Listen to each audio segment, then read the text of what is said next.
Sagutin natin. Anong gusto mo malaman, sir, sa luya? Yung nagtatanong sa luya? Ay, yung distansya lang, sir, yung technology niya. Technology, okay. So, para mako natin. Okay. Kasi high value crops yan eh. Maliit na area, malaki ang... Okay. Ganito po kasi, sir. Hindi po ako nagre-recommenda. Okay. Hindi siya ako nagre-recommenda pagdating sa luya na itanim mo siya sa open field. Okay. Ang recommendation ko po, siya ay naka-polybag. Hindi kaya, sir, naka-container. Mayroon ako kasi nakausap sa pagpang sa sako lang daw, 70 sako. Hindi ko na matanda kung ilang tinulada pwede kainin. Ganito po. Sa sako lang, pinagtabi-tabi sa kaharap. Hindi po pwedeng basta sako. Dapat po polyethylene bag or plastic bag.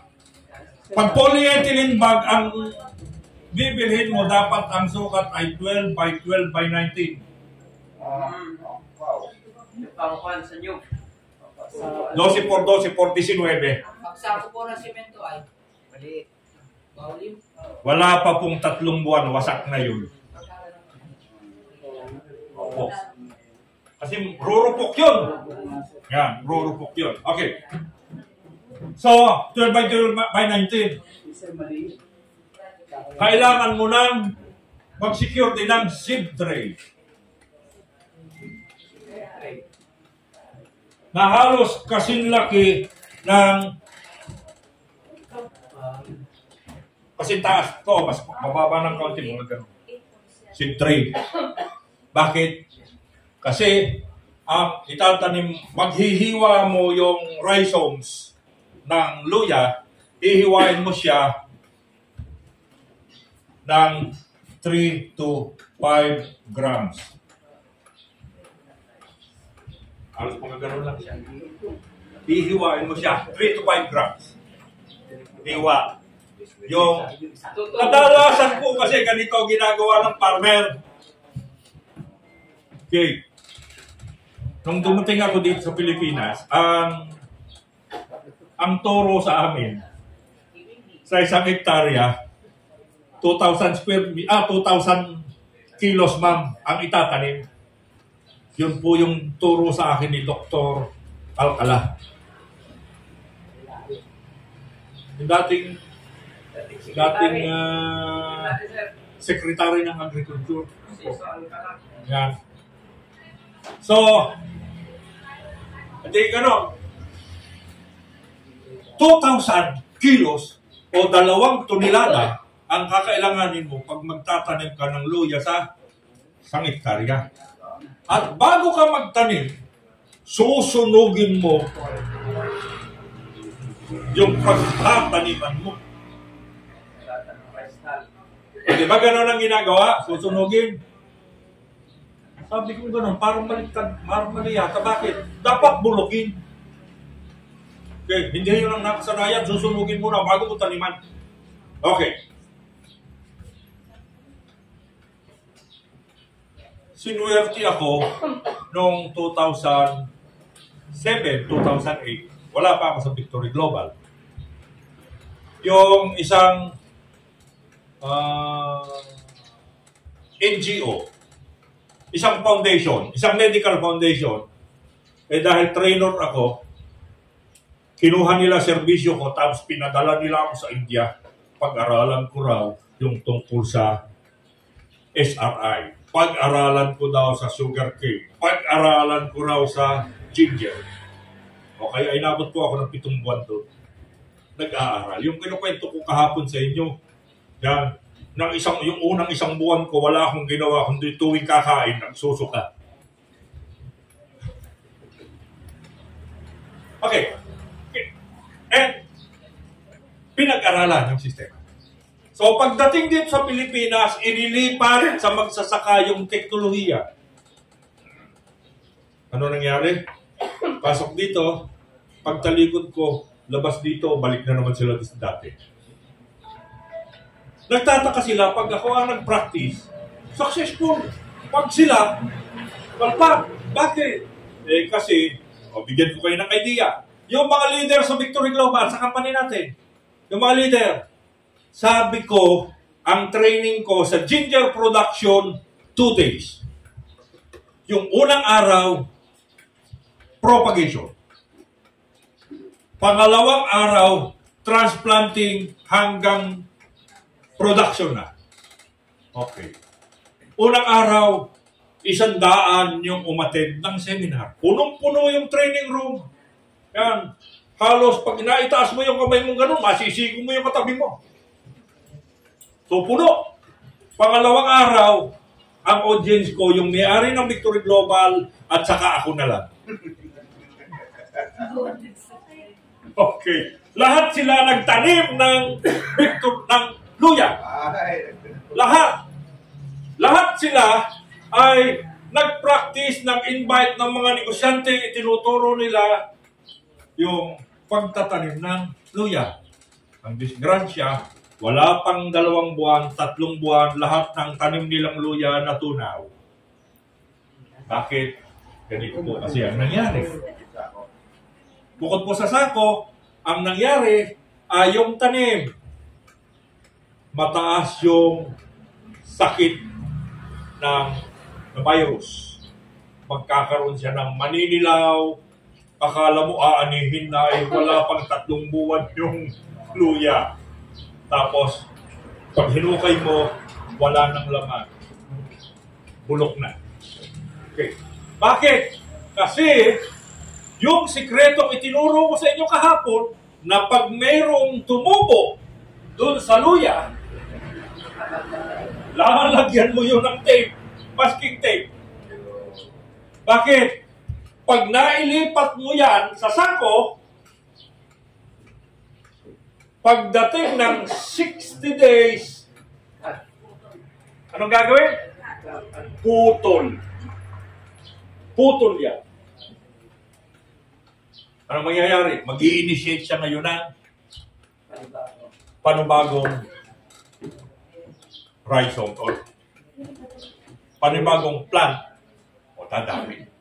O tapos habang pagdating ng 3 buwan, 90 days, lahat ng nasa ibabaw na leaves, na stem, tatakpan mo ng tinatawag na soil mix. Tatakpan mo. Bakit? Para mag-initiate uli ng laman na bago. Ganon yung ginagawa. Tapos, dahan-dahan. Pagsimula ka doon sa lalim na 4 inches muna yung kapal. Tapos magiging 6 inches, magiging 8 inches. Habang lumalaki, dagdag ka ng dagdag. So, nanganganak na yun siya. Nganak ng manganak. So, ano mangyayari? Ito po, pari po ito. Pari po ito sa Davao City. O, pari. Okay. Sino yung mga successful? Pero yung aking kaibigan, dyan lang sa Nueva Ecija, dati kong tauhan, pero naging mayor siya ng San Leonardo, yung nanay niya nagtanim. Ano pa ang piro, sir? Ha? Naganyo. Naganyo po, sir. Yung nanay niya nagtanim. Okay. Isang leader na naka-attend sa akin ng seminar, malas, pang isang araw lang umattend, hindi naintindihan yung pagputol na yon. Dapat pala, sir. Ganito po ang nangyari. Ang tanong kasi sa akin, sir, wala po kaming mabiling seed tray. Okay, kako, ganito gagawin mo. Sako. May lupa. O, ganito kako gagawin. O, top view tayo, top view. Ito yung bunganga ng suka. Ng sako. Bunganga. Eh, hindi mo pinutol-putol. Hindi nila gusto nila buo ang ilagay. O, sige, kako buo. Maglagay ka ng isang buo dito. Maglagay ka ng isang buo dito. Maglagay ka ng isang buo dito. Isang buo doon. Isang buo doon. Isang buo doon. At isang buo doon. tuwing tanghali, magdidilig ka. Sir, umaga at saka hapon po ang dilig. Hindi. Tanghali lang. Bakit? Tanghali. Kasi nauuhaw yan sa asikat ng araw. Di ba ikaw tayo? Nauuhaw tayo pag tanghali, di ba? Mas marami iniyong natin tubig pag tanghali kaysa sa umaga, kaysa sa hapon. Hindi dapat yung halaman, mas kailangan nila tanghali lang ang dilig.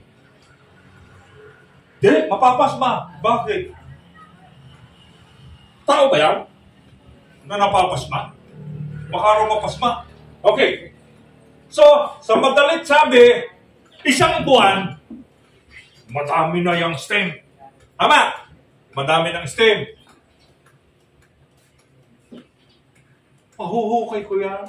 Pabububo ko naman yan. Huhugasan ngayon yung luya, yung rhizome. Huhugasan. Puputulin mo lahat ng merong tubo. At yun ang bawat tubo, ililipat tanim mo. Pero bago gawin yung meron pang dapat gawin. Yun lang, ito mahirap. Aloe vera. Yes. Anong tawag dito? Sabila. Sabila. Kailangan mo ng sabila.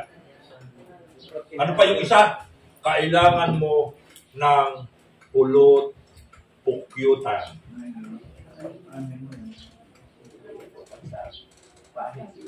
Honey. Hindi yung sabi na, honey ito. Pag tinikman mo, galing sa tubo. Puro sir eh. Ha? Puro masukal. Puro kasukal nga. Galing sa tubo. Okay, dapat pukyutan. Honey. O, tapos mimix mo yan. Ang dali lang, yung sabila, meron niyang malinaw na medyo matigas sa loob. O yun yung kakaskasin mo. Tapos ihahalo mo to sa alsa. Yung pinaghiwaan sa luya, yun yung papahiran mo ito. Growth enhancer kasi ito. Mabilis po itong tumubo, mabilis maghilom. O tsaka yun ngayon ang ibabaon mo dun sa soil mix. Ano yung soil mix natin? 1 part coco peat. Sir, 2 parts HPGS or compost. 3 parts dry topsoil. Pag sama-samahin mo yan, yan yung ilagay mo rito at doon mo itatanim yung luya. Yes, sir. sir yung coco peat, yung coco peat. Bunot po ng niyog. Bunot sir yun. Sir, meron kasi doon, nakikistis yan ng mga... Hindi ko i-recommenda sa inyo ng tinistis na kahoy. Hindi sir, yung buko din sir, coco lambe. Hindi ko po, kahoy pa din yun, yung coco lumber. Hindi ko i-recommenda sa inyo na dahil yung kamay ninyo, hindi nyo mako-cultivate yung parang kasing tigas yan ng plywood pag nabasa. Okay lang po ba sir yung sariwa? Yung sariwang coco, ano? Pwede po. Meron kasi yung, ano na eh. Kahit yung tuyo na, pwede po. Pero sir, halimbawa, kung bubulokin mo naman sir, i-compose mo yung sa tawag sa amin doon sa Recon, usok ng niyog. Okay po yung balakubak ng nyog. Ay sir, hindi sir kasi tinistis yun. Sir, Hindi ko lumber. Sa lalam number sir, marami. Opo, hindi po sa Lord, hindi ko i-recommenda sa inyo ang coco lumber. Sir, Yung sa bunot, tulad lang yan. Sa ating media natin, pwede lang ihalo yung imay natin. saan po? Yan sa ating media, ang dapat na rin yung bulot. Yan sa pagtataniman. Ididilig po natin. Meron po application protocol, papel. Ano yun? May printer kayo, ma'am? Wala. Magpapaprint na lang tayo. Sir, pa-print na lang sir. Para yung makapag- Pero mabag niya. So, yan. Ang gagawin, di huhugasan yan. O tapos, hiwa-hiwa. Pupunasan mo na ito, itatanim mo isang puno. 4 inches muna, laban magiging 6 inches, magiging every week. Taas ng taas. Sir, doon na lang sir sa kwan, para hindi na kailangan yung aloe vera, yung technology na Hindi, okay. Yan yung pagbuo. Di ba? Pag hindi buo, sa seed tray, ilalagay mo sa seed tray yung 3 to 5 grams. Sasapinan muna ng soy mix, ilalagay mo yung binhi, tatakpan mo ng soy mix. O, didiligan mo ngayon. Tuwing tanghali. Karagdagan lang, but sa traditional ay para daw madaling tumubo, parang ini-air dry siya. Pinapanap para sa tubo siya kagad. Yun ang tanong ko, sir. Di ba, ihiwain ng 5 grams? Apo. Ano yung, sir, pinaka 5 grams na yon? Yung may notes. Yung, alin yung minutes lang o yung tarin mo ng 5? Kahit isang parte. Kahit isang parte. Kahit sa parte. Tutubo, sir. Tutubo. Yung may mata lang siguro, sir, pero pag walang mata, hindi tutubo yun. Tutubo po yun. Luya yun eh. Rhizomes po yun eh. Yun nga, sir, yun ang Kasi tanong di ko ba, kasi. kung magtatanim, 5 grams eh. may matang gano'n. Ang hinahanap lang kadalasan ng iba, yung may nodes, may buko. Hindi po. Yung kasing mga matatanda. Kahit kung walang buko, tutubo yung. Kasi gina-hydrate siya niya. Apo. Apo. Yan. Yes, sir. May ginagawa rin sir dito yung mga matatanda na kinakapon nila sir yung luya. Kinakapon. O, yun na nga yung 60 days, putol. Yung laman, yung sir, yung laman kumbaga, mismo, sir, inahin. Binakit sa Ilocano. Yung laman Yun yung mismo. tatanggalin para daw Mga na. Opo. O, tama nga po yun. Ang ginagawa ko, ang tinatanggal ko po, yung una, yun yung pinaka-one, ihihiwala. Putol nga, parang tinanggal mo na yung sa ilalim. Bakit?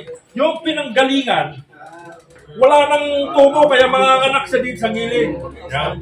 Opo. Sir, Tapos, o, sir, ilang araw, sir, o minuto. Pag tinagtad mo, sir, ng 5 grams, ilang oras yun bago mo ilagay sa sitting tray? bahala ka. Kung gusto mo, bukas mo pa ilagay, okay lang. Pero mas maganda kung ngayon ko tinatad, ngayon ka magtanim. Mas maganda yun. Kasi siyempre,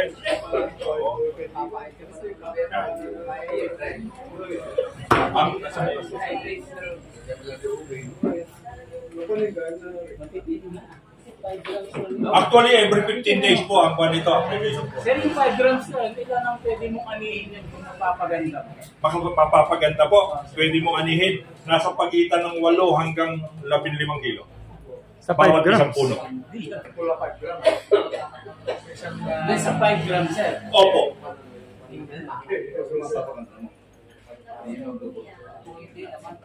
Ayan, okay. Makita nyo, elevated. Nakapatong. Bakit siya nakapatong? Para tulo yung tubig. Hindi siya stagnant. Iwas pa sir, dumping off. Kung nakapatong siya. Dumping off yan kasi laging baba. Yeah. Kahit tumulan, sir, hindi siya kuha. Sir, yan, pag natuyo na yun eh. Pagbuong na lang po. Opo, kasi ganito yan. Luyang dilaw po ito. Ito po yung luya natin. Ito yung ganito. Kunwari, hindi mo alam yung sistema ng pag-aani. Hindi mo alam. Kasi ganito po yun. Pag 80% ng dahon kulay dilaw na, 80% ng dahon, 45 days bago mag-ani. 45 days bago mag-ani o 1.5 buwan bago mag-ani, lahat ng stem puputulin mo na. Bakit? Kasi pag ang ginawa mo, hinantay mong malanta at hinukay mo yan, lahat yan, hindi kulay ganyan. Ang kulay niyan, puro pink.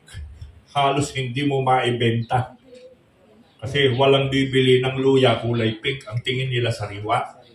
Ang kaya po natin puputulin ng 30 to 45 days bago mag-ani yung lahat ng stem para yung kulay ng balat ng laman halos kulay katad na o man, halos ganito na kulay.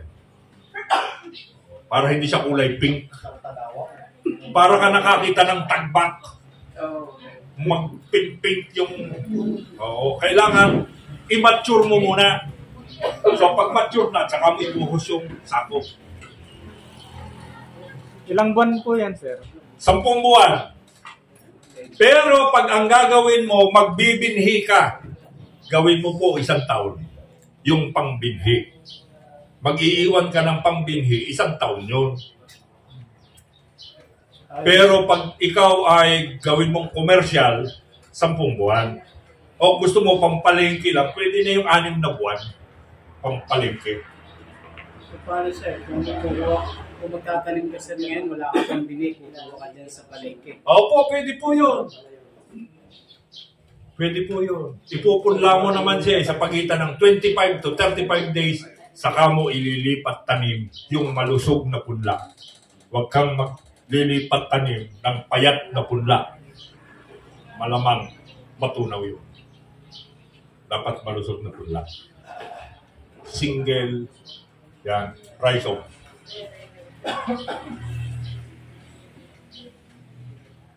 May tanong pa? Parehas lang po yung sa ginger at sa turmeric. Opo, parehas lang po ng application protocol ang ginger at saka turmeric. Luya at saka luyang dilaw. Parehas kayang dilaw yan. Hindi po dilaw. Orange. Yeah, pero po, dilaw pa. Opo. Yung naman turmeric ay orange. Orange naman po yung turmeric. Alin po?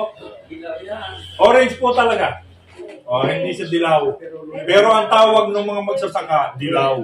Kahit orange siya. Pag nilagay na sir sa adobo yan, dilaw na. Ah, dilaw na po. Opo. Kung lagay namin sa dalagyan. Yan ang pangkulay namin sa Java rice. Opo, Java rice.